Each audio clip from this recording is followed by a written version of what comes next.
அது ஒரு summer season. 3 online friends டொமையா ஒரு கோஸ்ட பத்தி பேசிட்டு இருக்க. இதை பத்தி இன்னுமே கொஞ்சம் டீடைலா பேசலாமே அப்படின்னு சொல்லிட்டு 3 பேரும் ஒரு ஹோட்டல்ல மீட் பண்ணி பேசவும் ஆரம்பிக்கிறாங்க. இது வரைக்கும் அந்த கோஸ்ட பார்த்து அவங்க சொன்னதை வச்சு பார்க்கும்போது அந்த கோஸ்ட் வெறும் சம்மர்ல மட்டும் தான் அவங்க கண்ணுக்கு தெரியுமா? அது மட்டும் இல்லாம அதை பார்க்கணும்னா நம்ம கையில மத்தாப்பு மாதிரி ஒரு பட்டாசு வச்சிருக்கணும். அது கூடவே அந்த கோஸ்ட் ஒரு பொண்ணுன்னு சொல்றாங்க. அவங்க சொன்னதெல்லாம் வச்சு பார்க்கும்போது அது இப்படிதான் இருக்கும்னு சொல்லிட்டு டொமையா ஒரு டிராயிங் எடுத்துக்கிட்ட அதை பார்த்துட்டு அப்போ அந்த கோஸ்ட் ஒரு அழகான பொண்ணாதான் இருக்கும் போலே அப்படின்னு சொல்லிட்டு ரியூ சொல்றான். ஆமா, இன்னொரு விஷயம் தெரியுமா? இவன் தற்கொலை பண்ணிக்கிட்டதுனாலதான் கோஸ்டாவே சுத்திட்டு இருக்கான்னு சொல்லி எல்லாரும் பேசிக்கிறாங்க அப்படின்னு சொல்லிட்டு டொமையா சொல்றான். அதுக்கப்புறம் அவங்க 3 பேரும் மத்தப்பெல்லாம் வாங்கிட்டு ஒரு கைவிடப்பட்ட ஏர்போர்ட் பக்கம் தான் இந்த சம்மர் கோஸ்ட் தெரிஞ்சது கேள்விப்பட்டதுனால அந்த இடத்துக்கு இவங்க 3 பேரும் கிளம்பி போறாங்க. போயிட்டு இருக்கும்போது டொமையாட்ட நீ ஏன் இந்த கோஸ்ட பார்க்க இவ்வளவு ஆர்வமா இருக்கு அப்படின்னு சொல்லிட்டு கேட்க யாருக்கு தெரியும் அப்படின்னு சொல்லிட்டு சொல்லிடுறான். அப்போ டொமையோட மார்க்கெட்டை பார்த்துட்டு அவங்க டீச்சர் அவன் ரொம்பவே பாராட்டுறாரு. ஏன்னா எல்லாத்தையுமே அவன் ஃபர்ஸ்ட் மார்க் வாங்கியிருக்கான். அதே நேரத்துல டொமையா மனசுக்குள்ள ஒரு சோபா இருந்துட்டே இருக்கு. வீட்டுக்கு போய் அவன் கபோர்ல ஒரு டிராயிங் போர்ட் பார்த்து அப்படியே ஏக்கத்தோட நிக்கிறான். அப்போ எதை பத்தி வச்சிருக்க நம்ம வந்து செஞ்சிடும் அப்படின்னு சொல்லிட்டு ரியோ சொல்றான். அவங்க 3 பேரும் கையில மத்தாப்பு பத்த வச்சுட்டு அந்த சம்மர் கோஸ்டுக்காக காத்திருக்காங்க. ரொம்ப நேரம் ஆகுது. ஆனா அவங்க கண்ணுக்கு எதுவுமே தெரியல. ஒரு கட்டத்துல அவங்க கிட்ட இருந்து எல்லா மத்தாப்பும் முடிஞ்சு கடைசியா இருந்த ஒரே ஒரு மத்தாப்பையும் பத்த வச்சுட்டு இன்னைக்கு அந்த சம்மர் கோஸ்ட பாத்துருவேன்னு நம்பிக்கையோட இருந்தேன். ஆனா அதை பார்க்க முடியல. இருந்தாலும் அவங்க கூட சேர்ந்து இதை பண்ணது எனக்கு ரொம்ப சந்தோஷமா இருக்கு அப்படின்னு சொல்லிட்டு ரியோ சொல்லிட்டு இருக்கும்போது வானத்துல இருந்து வேகமா வந்து அவங்க பக்கத்துல நிக்க 3 பேரும் டக்குன்னு திரும்பி பாக்குறாங்க. அது வேற யாரும் இல்ல, இவ்வளவு நேரம் யாரை பார்க்க அவங்க இவ்வளவும் பண்ணாங்களோ அந்த சம்மர் கோஸ்ட் தான். அவங்க எதிர்பார்த்த மாதிரியே அந்த கோஸ்ட் பார்க்க ஒரு இளமையான பொண்ணு மாதிரி தான் இருந்துச்சு. நீதான் அந்த சம்மர் கோஸ்ட் அப்படின்னு சொல்லிட்டு டொமையா கேட்க அதுவும் ஆமான்னு சொல்லுது. இறந்து போய் கோஸ்ட் சுத்திட்டு இருக்கு ஏங்கிட்டு இருந்து நீங்க தெரிஞ்சுக்க வேண்டிய விஷயம் என்ன அப்படின்னு சொல்லிட்டு அது கேட்க அப்போ அவளோட ஸ்கூல் லைஃப்ல காமிக்கிறாங்க. அவளுக்கு என்ன ஃப்ரெண்ட்ஸ் யாரும் கிடையாது. ஆனா அவளை எப்ப பார்த்தாலும் கேங்க சில பசங்க சேர்ந்து புள்ளி பண்ணி ஆள வச்சுட்டே இருப்பாங்க. இதனால அவ ஸ்கூல் கூட ஒழுங்கா போக மாட்டா. ஒரு கட்டத்துல மனசு தாங்காம ஸ்கூல் மாறி இருந்து கீழே குதிச்சு தற்கொலை பண்ணிக்கிறாங்க அளவுக்கு போயிட்டா. நல்ல வேலையா அவளை காப்பாத்தி ஹாஸ்பிட்டல்ல சேர்த்தாங்க. அதனாலதான் சம்மர் கோஸ்ட பார்த்து ஒரு கேள்வி கேட்கணும் அப்படின்னு சொல்லிட்டு அவ இவ்வளவு தூரம் வந்திருக்கா. ஒருவேளை நான் செத்து பேயா மாறிட்டாலும் மத்த பேய்ங்க தான் சேர்த்து இந்த குரூப்பா புள்ளி பண்ணுவாங்களா அப்படின்னு சொல்லிட்டு அவ கேட்க எனக்கு தெரிஞ்சு அப்படியெல்லாம் கிடையாது, எல்லா கோஸ்டும் தனிமையிலே தான் இருப்பாங்க அப்படின்னு சொல்லிட்டு அது சொல்ல நல்ல வேலை நானும் அதான் எதிர்பார்த்தேன் அப்படின்னு சொல்லிட்டு அவ சொல்றா. அப்போ அவங்க பத்த வச்ச மத்தாப்பு வழக்கத்தை விட ரொம்ப ஸ்லோவா எரியறத பார்த்து ரியோவும் டொமையாவும் ஆச்சரியப்பட்டு நிக்க அந்த கோஸ்ட் நேரா ஆவட்ட போய் உண்மையை சொல்லு, உன் ஸ்கூல்ல உங்க கேங்கா சேர்ந்து எல்லாரும் கலைக்கிறதுனால தானே தனிமைக்குள்ள தள்ளப்பட்டு தற்கொலை பண்ணிக்கிறாங்க அளவுக்கு நீ போன அப்படின்னு சொல்லிட்டு கேட்க அவளுக்கு நான் ஒரு நிமிஷம் அப்படியே ஷாக் ஆகிடுறா. உண்மை என்னன்னா எல்லாரும் என்ன அவ்வளவு ஈஸியா பாத்திர முடியாது. யாரெல்லாம் தன்னோட வாழ்க்கையை முடிச்சுட்டாங்க நிலைமை இருக்காங்களோ அவங்க கணக்கு மட்டும் தான் நான் தெரியல அப்படின்னு சொல்லிட்டு அந்த கோஸ்ட் சொல்ல அப்பதான் ரியோவும் டொமையாவும் சுஷிலதாச்சோட தான் இருக்காங்கன்னு சொல்லி ஒரு ஆச்சரியமா அவங்க பாக்குறா. அப்போ டக்குன்னு மேல பாருங்க அந்த கோஸ்ட் உங்க 2 பேருக்கும் என்ன தெரிஞ்சுக்கணும் அப்படின்னு சொல்லிட்டு அவங்க 2 பேரையும் பார்த்து கேட்க சம்மர் கோஸ்ட் உங்ககிட்ட நான் உங்க கேட்கணும் அப்படின்னு சொல்லிட்டு டொமையா கேட்கறான். எனக்கு பேர் இருக்கு, என் பேர் சட்டோ ஆயனே அப்படின்னு நீ கூப்பிடலாம் அப்படின்னு சொல்லிட்டு அது சொல்ல அவனும் சரி ஆயனே எங்க போன எல்லாருமே பேர மாறிடுவாங்க அப்படின்னு சொல்லிட்டு டொமையா கேட்கறான். எனக்கு அதை பத்தி செய்ய தெரியாது, நீ வேற எதனாச்சும் கேள நான் அதுக்கு பதில் சொல்றேன் அப்படின்னு சொல்லிட்டு ஆயனை சொல்ல ஒரு கோஸ்டோட பாயிண்ட் ஆஃப் வியூல இருந்து இந்த உலகம் எப்படி இருக்கணும் அப்படின்னு சொல்லிட்டு நான் தெரிஞ்சு ஆசைப்படுறேன் அப்படின்னு சொல்லிட்டு டொமையா சொல்றான். இதை எக்ஸ்பிளைன் பண்றது ரொம்ப கஷ்டம், வார்த்தைகளால சொல்றதை விட நீ கோஸ்டா மாதிரி அந்த எக்ஸ்பீரியன்ஸ் பண்ணாலும் நல்லா புரிஞ்சுக்க முடியும் அப்படின்னு சொல்லிட்டு ஆயனை சொல்ல அப்ப அவங்க பத்த வச்ச மத்தாப்பு அணையிற நிலைமைக்கு போயிருது. சரி நான் கிளம்ப வேண்டிய நேரம் வந்துருச்சு, உங்களை பார்த்ததுல எனக்கு ரொம்ப சந்தோஷம் அப்படின்னு சொல்லிட்டு ஆயனே அப்படியே மறைஞ்சு போயிடுறா.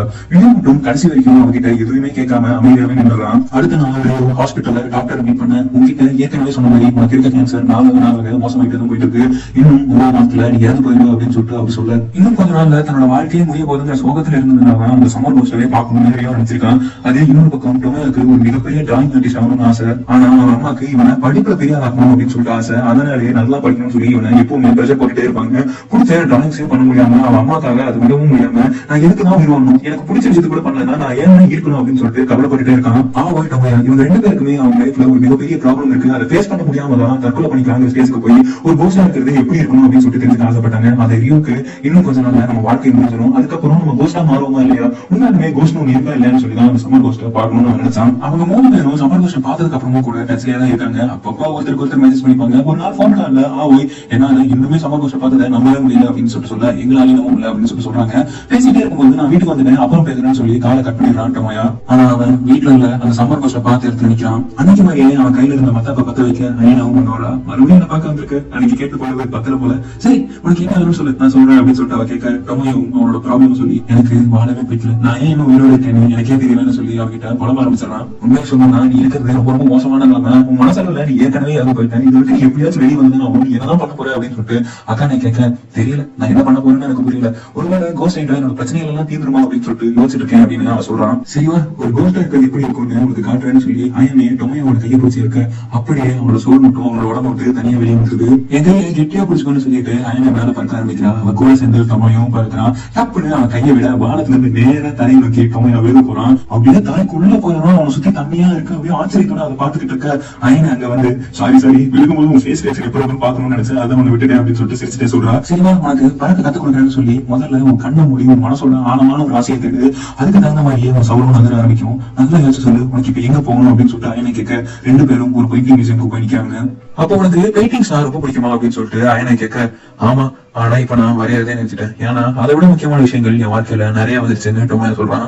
அப்போ அதுதான் காரணமா, உன்னை புரிஞ்சுக்கோ, இப்ப நீ ஒரு கோஸ்ட், உனக்கு பிடிச்ச எல்லா விஷயத்தையும் நீ இப்ப பண்ணலாம், உன்னை யாருமே எந்த ஒரு கேள்வியும் கேட்க மாட்டாங்க நான் என்ன சொல்ல. அதுக்கப்புறமா அவங்க 2 பேரும் ஒன்னா அந்த விஷயமா சந்தோஷமா சுத்தி பாக்குறாங்க. அன்னைக்கு நீட்டு ஒரு கம்பத்துல உட்காந்துட்டு அந்த ஊரோட அழகு ரசிச்சுட்டு இருக்கும்போது, நான் உங்ககிட்ட ஒண்ணு கேட்கலாமா அப்படின்னு சொல்லிட்டு டொமையா கேட்க, கேளு அப்படின்னு சொல்லிட்டு அவ சொல்றா. நீ ஏன் சூசைட் பண்ணிக்கிட்டேன்னு என்கிட்ட சொல்றியா அப்படின்னு சொல்லிட்டு டொமையா கேட்கறான். உண்மையை சொன்னா நான் சூசைடே பண்ணிக்கல, என்ன ஒருத்தங்க கொண்டுட்டாங்கன்னு சொல்லிட்டு அவனை அவளோட வீட்டுக்கு கூட்டிட்டு போறா. அங்க அவங்க அம்மா தனியா உட்காந்துட்டு இருக்கிறத பாக்குறாங்க. 3 வருஷத்துக்கு முன்னாடி என் அம்மாக்கும் எனக்கு ஒரு சண்டை வர நான் கோச்சுக்கிட்டு வீட்டை விட்டு வெளியே வந்துட்டேன். அப்போ ஒரு கார் என் மேல மோதி எனக்கு ஆக்சிடென்ட் ஆயிடுச்சு. இதுல மோசமான விஷயம் என்னன்னா, நான் அந்த கார் ஆக்சிடென்ட்ல கூட சாகல, ஜஸ்ட் நினைவு இல்லாம தான் இருந்தேன். கொஞ்ச நேரம் கழிச்சு கண்முடிச்சு பாக்கல ஒரு சூட்கேஸ் குள்ள இருக்க மாதிரி இருந்துச்சு. என்ன சுத்தியும் இருட்டு, சைட்ல ட்ரெயினோட சத்தமா கேட்டுச்சு. ஆனா என்னால எதுவுமே பண்ண முடியல.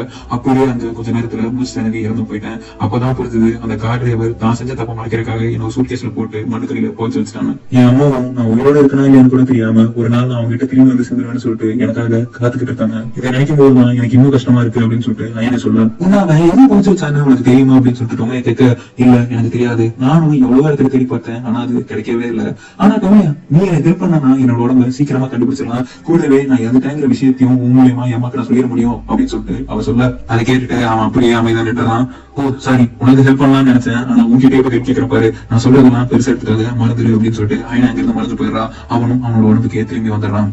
அடுத்த நாளும் அதே மியூசியம்க்கு டொமையா போக திரும்பி வர வழியில அவன் அம்மா பாத்துறாங்க. ஸ்கூலுக்கு போகாம நீ என்ன பண்ணிட்டு இருக்க, சரிவா கார்ல ஏறு, உங்ககிட்ட நான் பேச வேண்டியது இருக்கு அப்படின்னு சொல்லிட்டு அவனை கார்ல ஏத்திட்டு, உனக்கு கூட சீக்கிரம் எக்ஸாம்ஸ் எல்லாம் ஸ்டார்ட் ஆக போகுது, ஆனா நீ இப்படி ஊர் சுத்திட்டு இருக்க, என்ன நினைச்சிட்டு இருக்க உன் மனசுல அப்படின்னு சொல்லிட்டு கேட்க, நான் என் ஃப்ரெண்டை பார்க்க வந்தேன் அப்படின்னு சொல்லிட்டு டொமையா சொல்றான். அப்போ உனக்கு உன் ஃபியூச்சர் உன் ஃப்ரெண்டு தான் முக்கியமா போயிட்டாங்க, இப்படியே போன செயல்பட்டு வராது, இனிமே உன்னை நானே ஸ்கூல்ல விட்டு திருப்பி கூப்பிட்டு வந்துக்கிறேன், உன்னால என்ன பண்ண முடியாது நானும் பாத்துக்கிறேன், இப்படி ஊர் சுத்திட்டு இருந்தா உன்ன செயல்பட்டு வராது தம்பி அப்படின்னு சொல்லிட்டு அவங்க அம்மா சொல்ல. தப்புன்னு காரை விட்டு வெளியே இறங்கி அவன் அம்மா கத்த கேட்காம அவன் பாட்டுக்கு நடக்க ஆரம்பிச்சிடறான். ஒரு கடைக்கு போய் மத்தப்பெல்லாம் வாங்கிட்டு நேரா அயனை பார்க்க போறான். அவ கூட சேர்ந்து அவளோட உடம்ப தேடிக்கிட்டு தான். ஆனா எவ்வளவு தெரியும் அது கிடைக்கவே இல்ல. என்ன மன்னிச்சிரு அயனி, எவ்வளவு தெரியும் என்னால உன்னோட உடம்ப கண்டுபிடிச்சு கொடுக்க முடியாது அப்படின்னு சொல்லிட்டு டொமையா சொல்றான்.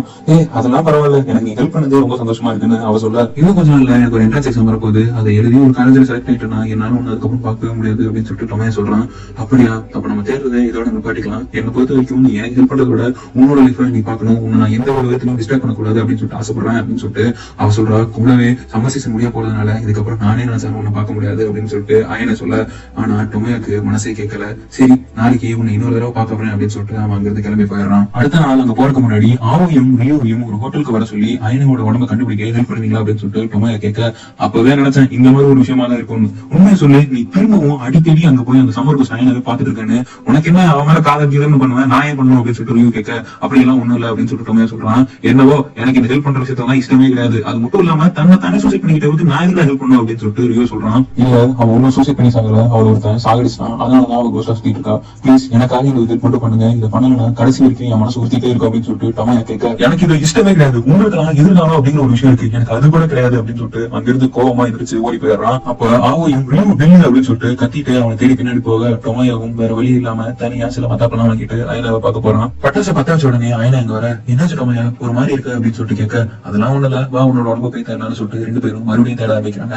அதே இன்னொரு பக்கம் ரியோவை தேடி ஆவை பின்னாடியே ஓடி போக ஒரு கட்டத்துல ஒரு பிரிட்ஜில் உட்காந்து அழுக ஆரம்பிச்சிடறான். நான் யாருக்கு என்ன பாவம் பண்ணேன், எனக்கு மட்டும் ஏன் எப்படி நடக்குது, நான் ஏன் அவங்க கூட சேர்ந்தேன், நான் ஏன் அந்த சம்மர் கோஸ்ட் பார்த்தேன்னு சொல்லி ரொம்ப அழுக ஆரம்பிச்சிடறான். அப்போ ஆவை அவன் பக்கத்துல போய், உன்னோட பிரச்சனையை பத்தி எனக்கு எதுவுமே தெரியாது, இருந்தாலும் நான் சொல்றத கொஞ்சம் காது கொடுத்து கேளு, என் ஸ்கூல்ல எப்பவுமே என்ன மொழி பண்ணிட்டே இருப்பாங்க, அதனாலதான் நான் தனிமைக்குள்ள தள்ளப்பட்டு என் வாழ்க்கையில முடிச்சுக்கலாங்கிற நிலைமையில இருந்தேன். என் வாழ்க்கை மேல அந்த நம்பிக்கையை மொத்தமா இருந்து நான் ஏன் தான் உயிரோட இருக்கேன் நினைச்சு சுத்திட்டு இருக்கும் போதுதான் சம்மர் கோஸ்ட பார்த்தா என்னோட கேள்விக்கெல்லாம் பதில் கிடைக்கும்னு நினைச்சேன். அதே மாதிரிதான் உன் வாழ்க்கையிலும் சில பிரச்சனைகள் இருக்கும், டொமையாவுக்குமே அப்படிதான் அவன் வாழ்க்கையிலும் ஒரு சில ப்ராப்ளம்ஸ் இருக்கும், அதை பேஸ் பண்ணதான் போராடிட்டு இருக்கான். நம்ம 3 பேருமே சந்திச்சதுக்கு கண்டிப்பா ஒரு காரணம் இருக்கும் அப்படின்னு சொல்லிட்டு ஆவை சொல்ல ரியோவும் யோசிக்க ஆரம்பிக்கிறான். இன்னொரு பக்கம் எவ்வளவு தெரியும் அயனையோட உடம்ப டொமையாவால கண்டுபிடிக்கவே முடியல. ஒரு கட்டத்துல அவன் கையில் இருந்த எல்லா பட்டாசும் காலியாகி அயனே அயனே அப்படின்னு சொல்லிட்டு கத்த ஆரம்பிச்சிடறான். எங்க யாருக்கும் ஹெல்ப் பண்ண போலையே அப்படின்னு சொல்லிட்டு ரியோவும் ஆவையும் அங்க மத்தா போட வர, என்ன மன்னிச்சிருங்க, உங்களை பத்தி யோசிக்காம நான் என்ன பத்தி மட்டுமே யோசிச்சு ரொம்ப சுயநலமா இருந்துட்டேன்னு சொல்லி டொமையா அவங்க கிட்ட மன்னிப்பு கேட்க, உன்ன மாதிரி ஆளுங்களை பார்த்தாலே எனக்கு கடுப்பா இருக்கு, இருந்தாலும் உனக்கு என்னால ஹெல்ப் பண்ண முடியும், இதுக்கெல்லாம் நீ ஆவுக்கு தான் நன்றி சொல்லணும்னு ரியோ சொல்ல, அதுக்கப்புறமா அவங்க 3 பேரும் பட்டாசை பத்த வச்சு ஐனை கூட சேர்ந்து அவரோட உடம்பை தேட ஆரம்பிக்கிறாங்க. ஆளுக்கு ஒரு டைரக்ஷன்ல போனா சீக்கிரமா தேடி கண்டுபிடிச்சலாம்னு சொல்லிட்டு அதே எல்லாரும் பண்றாங்க. ஐனைக்கும் தனக்காக இவங்க எல்லாம் ஹெல்ப் பண்றாங்க நினைக்கும் போது ரொம்ப சந்தோஷமா இருக்கு. என்னாலும் இவங்க 2 பேரும் விட்டாத டொமையா இவங்க தான் அவனோட பெஸ்ட் ஃப்ரெண்ட்ஸ் அப்படின்னு சொல்லிட்டு இருக்கும்போது அவங்க அங்க வர, நான் ஒரு சூட்கேஸை பார்த்தேன்னு சொல்லிட்டு அவங்க 2 பேரும் அங்க கூட்டு போறா. நினைச்ச மாதிரியே அது ஐனையோட உடம்பு சூட்கேஸ் தான். ஒரு வழியாக கண்டுபிடிச்சான்னு சொல்லிட்டு எல்லாருமே சந்தோஷமாயிடுறாங்க. ரியோவும் ஆவோயும் அவங்க உடம்புக்கே திரும்பி போக, டொமையாக்கு ஐனை விட்டு பிரிய போறோம்னு நினைச்சு கவலையா இருக்கு. உன் ஆசை நிறைவேறனால எங்களை விட்டு மறைச்சு போயிருவேன்னு கேட்க, அப்படிதான் நினைக்கிறேன், ஆனா உங்களோட இந்த நாட்கள்ல நான் ரொம்பவே சந்தோஷமா இருந்தேன். அப்புறம் டொமையா, எக்காரணத்து கொண்டும் இந்த வாழ்க்கையை நீ இழந்துடாத, நீ இன்னும் ரொம்ப நாள் இருக்கணும், உன்னோட எல்லா கேள்விக்குமான பதில் கூடிய சீக்கிரமே கிடைக்கும், உன்னோட கஷ்டங்கள்லாம் சீக்கிரமாவே மறைஞ்சு போயிடும் சொல்லி ஐனை அவனை வழி அனுப்பி வைக்கிறா. அவனும் திருப்பி அவனோட வாழ்க்கை வந்துடுறான். ரியோ நாவை கூட சேர்ந்து அந்த சூட்கேஸ் இருக்க இடத்த நோக்கி இவனும் ஓட ஆரம்பிக்கிறான். அந்த இடமே பார்க்க ஏதோ கைவிடப்பட்ட ஸ்டேஷன் மாதிரி இருக்கு. அப்ப ரியோவால ஓட முடியாம மூச்சு வாங்கி நிக்க, என்ன பத்தி யோசிக்காதீங்க, நீங்க முன்னாடி போங்கன்னு சொல்லி அவங்க 2 பேரையும் அனுப்பி வைக்கிறான். டொமையும் ஆவையும் வேகமா முன்னாடி போறாங்க. அப்போ ஒரு கேட்டுக்கிட்ட போய் நிக்க, இதை தாண்டி எப்படி போக போறோம் அப்படின்னு சொல்லிட்டு ஆவை கேட்கிறா. டொமையும் கஷ்டப்பட்டு எகிரி குச்சி இன்னொரு பக்கம் போய் அந்த சூட்கேஸ் இருக்க இடத்த தோண்ட ஆரம்பிக்கிறான். அப்போ ஒரு நிமிஷம் திடீர்னு அப்படியே உடஞ்சு போய் நிக்க, கண்ணை திறந்து பார்த்தா அயனே முன்னாடி நிக்கிறா. உன்னோட உடம்பு விட்டு உன் சோல் ரொம்ப நேரம் வெளியே இருந்திருக்கு, அதனாலதான் நீ இப்ப இங்க இருக்க, இந்த இடத்துக்கு பேர் தான் டெத், இங்க எதுவுமே கிடையாது, அதனாலே உனக்கு பிடிச்ச மாதிரி நீ இருக்கலாம்னு சொல்லிட்டு அவன் கையில ஒரு மத்தாப்பை கொடுத்து, இது மொத்தமா எரிஞ்சு முடிஞ்சிருச்சுன்னா நீ நிஜ உலகத்தை விட்டு வெளியே வந்துடலாம், அதோட எல்லாமே முடிஞ்சிருச்சுன்னு ஒரு தீக்குச்சியை நீட்டி பத்த வச்சு அவங்க கிட்ட கொடுக்குறா. அவனும் அதை பார்த்து இதோட தன்னோட எல்லா பிரச்சனையும் முடிய போகுதுன்னு நினைச்சிட்டு இருக்கா. அப்போ டொமையா அப்படின்னு சொல்லிட்டு ரியோ வெளியிருந்து கத்திரிக்கொள் அவனுக்கு கேக்குது. என்ன பண்ணிட்டு இருக்க டொமையா, சீக்கிரம் எந்திரி, உன்னை விட யாருமே ஐநாவோட கண்டுபிடிக்க இந்த அளவுக்கு போறல, அப்புறம் ஏன் நீ இன்னும் அந்த தோண்டாம தங்கி நின்னுட்டு இருக்க, எந்திரி டொமையான்னு ரியோ கத்துனது அவனுக்கு கேட்க, இல்ல நான் சாகக்கூடாது, நான் திரும்பி போகணும்னு சொல்லிட்டு டொமையா அந்த இடத்த விட்டு தப்பிச்சு போக பாக்குறான். ஆனா முடியல. ஏன் உன்னை விடாம கஷ்டப்படுத்துற அந்த உலகத்துக்கு திரும்பி போகணும்னு நினைக்கிற, சொல்லட்டொமையான்னு ஐனை அவனை போக விடாம தெரிந்து கேட்கிறா. உண்மைதான், என் வாழ்க்கையில வெறும் வேதனை மட்டும்தான், அதை நான் ஒத்துக்கிறேன், ஆனா இன்னும் என்னோட வாழ்க்கை முடியல, நானும் ரியோவும் அவை மாதிரிதான் என்னோட சாவோட விடுதலை நின்றுட்டு இருக்கேன். இந்த மாதிரி நேரத்துல கூட நம்மளை தூக்கி விட கண்டிப்பா ஒருத்தங்களாச்சும் இருப்பாங்க. அது மட்டும் இல்லாம நீ ஐனவே கிடையாது, சாவதுக்காக காரணத்தை தேடிட்டு இருக்க என் மனசோட இன்னொரு பாகம் தான் சொல்ல, அது வரைக்கும் முன்னாடி நின்று இருந்த ஐனோட உருவம் இப்ப டொமையாவா மாறிடுச்சு. நான் நிஜ உலகத்துக்கு போய் ஐனோட பாடியை கண்டுபிடிக்கணும். சாவுங்கிற ஒரு விஷயம் எனக்கு எப்போ வந்துருச்சு, கண்டிப்பா என் வாழ்க்கையில ஒரு நாள் வரும், ஆனா அது வரைக்கும் என் வாழ்க்கையை நான் வாழணும்னு நினைக்கிறேன்னு டொமையா சொல்ல, அதை கேட்டதும் அந்த உருவம் அப்படியே மறைஞ்சு போயிருது. அவனும் பத்த வச்சிருந்த அந்த பட்டாசை பாக்குறான். அதை அணைச்ச உடனே இங்கே சுயன நோக்கம் வந்துடுறான். ஐனோட உடம்புக்கு சுட்கேஸையும் தோண்டி எடுக்க ஆரம்பிக்கிறான். அது இன்னொரு பக்கம் அவனோட மனசுக்கு அவன் வாழ்க்கையிலே ரொம்ப முக்கியமான விஷயம் என்னன்னு தெரிய ஆரம்பிக்குது. அந்த சூட்கேஸையும் தோண்டி எடுத்து திறந்து பாக்குறான். ஒரு வழியா ஐனோட உடம்ப கண்டுபிடிச்சிட்டோன்னு ஆனந்த கண்ணீர் விட்டு டொமையா அழுக, ஐனையவே வந்து அவனை கட்டி பிடிச்சு நன்றின்னு சொன்ன மாதிரி அவனுக்கு ஃபீல் ஆகுது. அதுக்கப்புறம் ஐனாவோட வீட்டுக்கு முன்னாடி போய் அவனோட நெக்லஸை வச்சு அவன் அம்மாக்கு ஐனை இறந்துட்டாங்கிற விஷயத்த தெரிவிச்சிருக்காங்க. அப்படியே சில மாதங்களும் கடந்து போகுது. அடுத்த வருஷம் சமரியும் ஐனாவை பார்த்தா அதே இடத்துக்கு போய் மத்தாப்ப பத்த வைக்கிறாங்க. அப்புறம் எப்படி இருக்கீங்க 2 பேரும் ரியோ கேட்க, எங்க வாழ்க்கை திடீர்னு நல்ல விதமா மாறல, இன்னும் பிரச்சனைகள் இருந்துதான் இருக்கு, ஆனா அதையெல்லாம் கடந்து போக முயற்சி எடுத்துக்கிட்டு இருக்கோம். என்னோட வாழ்க்கையில எனக்கு என்ன வேணும், எதை பண்ணா நான் சந்தோஷமா இருப்பேன்னு நான் நல்லாவே புரிஞ்சுட்டேன்னு டொமையா சொல்றான். அதே மாதிரிதான் என் வாழ்க்கையில் இருக்க ப்ராப்ளம்ஸை நான் தான் ஃபேஸ் பண்ணணும்னு நான் புரிஞ்சுட்டேன்னு ஆவையும் சொல்றான். இதை கேட்டு ரியோவும் சந்தோஷப்படுறான். ஆனா அவன் கையில இருக்க மத்தாப்பு தீர போற நிலைமையில இருக்க, உங்களுக்கு பாய் சொல்ல வேண்டிய நேரம் வந்துருச்சுன்னு நினைக்கிறேன்னு ரியோ சொல்றான். எப்பவுமே எனக்கு மட்டும் ஏன் இப்படி எல்லாம் நடக்குதுங்கிற ஒரு கேள்வி என் மண்ணிக்குள்ள ஓடிக்கிட்டே இருக்கும். ஆனா கடைசியில நான் என் மேல வச்ச நம்பிக்கையானதான் இன்னும் சில மாதங்கள் உயிரோடவே இருக்க முடிஞ்சதுன்னு அவன் சொல்ல, அதை கேட்டதும் ஆவோய் அழுக ஆரம்பிச்சிடா. செத்து போய் பல மாசம் ஆனவனுக்காக எல்லாம் அழக்கூடாது ஆவோய்னு சிரிச்சுக்கிட்டே ரியோ சொல்றான். ஆமாங்க, நம்ம ரியோ அவனோட கேன்சர்னால இறந்து போயிட்டான். இப்ப அங்க பேசிக்கிட்டு இருக்கிறது கூட அவனோட கோஸ்ட் தான். நான் உங்ககிட்ட ஒரே ஒரு விஷயம் தான் சொல்லணும்னு நினைக்கிறேன். உங்க வாழ்க்கை கண்டிப்பா உங்களுக்கு பிடிச்ச மாதிரி மாறும். எப்பன்னு தெரியல, ஆனா கண்டிப்பா மாறும். சந்தோஷமா உங்க வாழ்க்கையை வாழுங்க ஆவோய் டொமையான்னு சொல்லிட்டு ரியோ அப்படியே மறைஞ்சு போயிடுறான். அவங்களும் அவங்களோட முகத்துல ஒரு சின்ன சிரிப்போட அங்கிருந்து கிளம்பி போறாங்க. அதோட சாம கோஸ்ட் அப்படிங்கிற இந்த படமும் முடியுது.